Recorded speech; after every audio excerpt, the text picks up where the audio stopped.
asalaamaaleykum wa rahmatullah maa ngi leen di nuyu maa ngi leen di ziar di leen wax bu leen fàtte abonné ci chaîne bi pour jot ay vidéo li tax ma wax ci Xalaat TV moom lay jël exemple rek mais bari na ñuy def ni moom waaye nag moom bokk na ci ñi gën a xam ñi nga xam ne ñu bari moom la ñuy gën a suivre defaluma ko promotion nag waaye lu baax aussi bu dee am na ko koy def faaw ñu gën ko encouragé woon ne ko yaa ngi def lu baax rôle bi nga xam ne chaîne boobu ñu ngi koy joué ak ñi nga xam ne ñoom ñoo ci def seen chronique yooyu ak seen i jàngat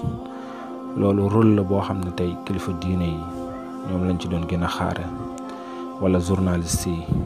wala ñi nga xam ne tey ñoom la ñuy tuddee ay analyste waaye soo xoolee ñu bari ci ñooñu tey dañoo démissionné léegi nag moo am ñoo xam ne dañuy jóg patriotiquement bëgg seen réew bëgg seen askan bëgg nit ñi baax ñuy def yu mel noonu te vraiment chaîne bi ñuy tuddee Xalaat TV bokk na ci def ay jàngat yu am solo bi mujjee def nii nga xam ne tey ñu bari dañ cee waroon wax jug ci def ci marche taxaw ci xam ne yu bon la mooy chaîne yi série yi nga xam ne suñu télévision yi ñu ngi koy teg ay sénégalais yu mel ni ñun yor suñu làkk yor suñu der mel ni ñun ñoom ñoo koy joué ba raw tubaab yi sax nga xam ne tey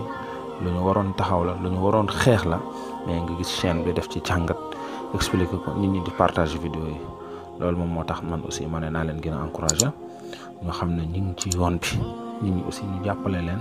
mais ñeneen aussi am initiative yu mel noonu mbir yi tey yomb na internet yomb na nga am sa page YouTube nga am sa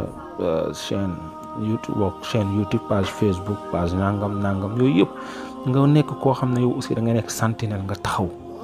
lépp loo xam ne gis nga lu baax la nga promouvoir ko mais lépp loo xam ne gis nga loolu du noonu nga bañ ko partager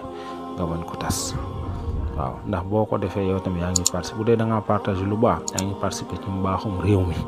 bu dee da ngaa partager loo xam ne safaan la aussi yaa ngi partager loo xam ne baaxul yaa ngi mel ni koo xam ne yaa ngi digle nit ñi ñu def lu bon kon ñun tamit ñu góorgóorlu ñëpp ñu abonné ñu jàppale leen vraiment moo xam Xalaat TV la moo xam keneen koo xam ne yaa ngi def lu mel noonu la aussi